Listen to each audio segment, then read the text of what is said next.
Game on. Yeah. Hey, hi, I'm Pastor Doug, and I'm probably standing in front of you right now at GSSM, but I just wanted to take just 5 minutes and interview some of the seers that are in my church.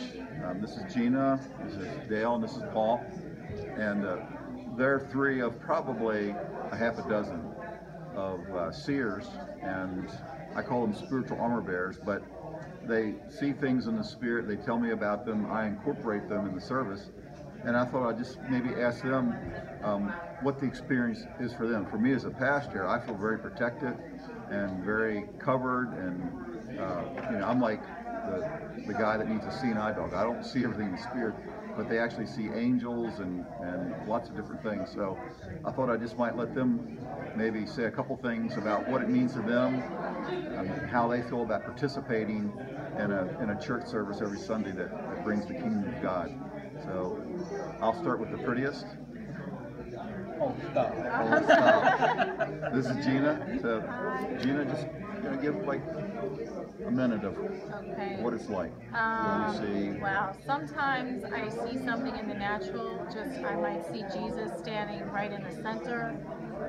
Other times I see more in the spirit. Other times I really see with my eyes closed. But it's and it's interesting because when I see something and I know that something is happening in the spirit here in the church, I will look around and see some of the other seers, and I see that they are obviously having the same experience because it all coincides, it all comes together. So, I don't know, it's amazing. Does it make you happy to know that you're participating in a church service? Yeah. Do you feel valued? I do. Yeah, because you are. And so Gina is a seer, and she'll look to me often.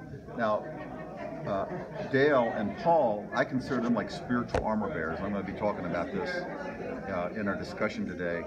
But I really feel protected when these guys, when they are out for some reason, which they very seldom are. I feel like, God, I need help without him. So Paul does a lot of prophetic stuff. He sees in the spirit. He does a lot of stuff with flags. Can you explain just what you do?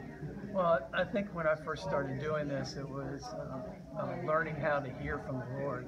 And the first thing the Lord told me to do was just stand. So for several weeks or more, I would just stand at the front of the church. And then after a while, the Lord started speaking to me more because I was listening. And I think that's really the important thing, is to listen to the Lord. And he was saying, hey, this is what I want you to do. Would you like to do this?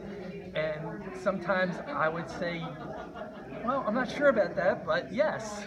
And so I mostly use flags because the Lord has given me some revelation of colors. And the different colors of the flags have different meanings to me and what the Lord said to me. And I think that the most important thing about being in this position is cooperating. Cooperating with God and hearing him, and cooperating with Doug and any of the other pastors, submitting what you're hearing to them, and sharing when you have to share. Right. That's great. I depend upon him. So I watch his flags, and whatever the colors are, I know what that means to him, and that gives me a sense of knowing, oh, this is what the Spirit's doing. And so I actually take that, incorporate that into how I run the service and even preach my messages. So Dale's more shy of the bunch of us. I'll let him wait till last. When Dale first came in, I couldn't even get with about 6 feet from him. He kind of fall in the spirit. He's very shy, but he's gotten used to me, or we've gotten used to each other. But Dale's very special to me. Dale, do you have anything you want to say? Well, in my situation, when I was growing up, I was going to a church that you didn't do any of this. You know, you didn't raise a flag, you didn't jump up and down, you didn't hoot and holler, whatever. But he touched me, or an angel touched me, or something happened to me. I got little clock eyes. And for me, sometimes it might not be exactly what you think you should do, but you might hear somebody crying, and you ask yourself, what am I supposed to do? Don't think twice about it. Just go over and hug a person that you think is like hurting, because you don't know what's going on with their life, but you know, they might say, oh God, will you ever answer my prayer or my whatever? And by you going over there and just giving the person a hug, or saying, you know what, God cares, or whatever. Okay, that's one thing. But the other thing is, something might not make a lick of sense to you, and you'll have to go up front and jump up and down. It's like, okay, it doesn't make any sense to you, but it might break something in the spirit realm. It does. That was like, okay, open up something. Like, what's some of the stuff that you see sometimes, Dale? Let's see. See angels, or what you think is angels. You see gold dust. You see angels holding a spear, not a spear, a sword. It could be anything.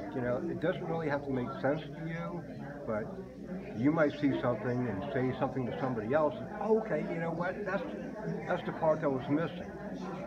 So now I understand a bigger part of the picture. That's why I feel that the cooperation is really important, because I watch Dale, and I know he watches me, and Gina is also involved in that, and we watch each other to see what the Spirit is actually doing. Right. And I'm sitting in the back trying to interpret what they're doing. Go, oh, that color. Oh, I see what that means. And then I incorporate that in the service. So it's great. I depend on these guys. I love them.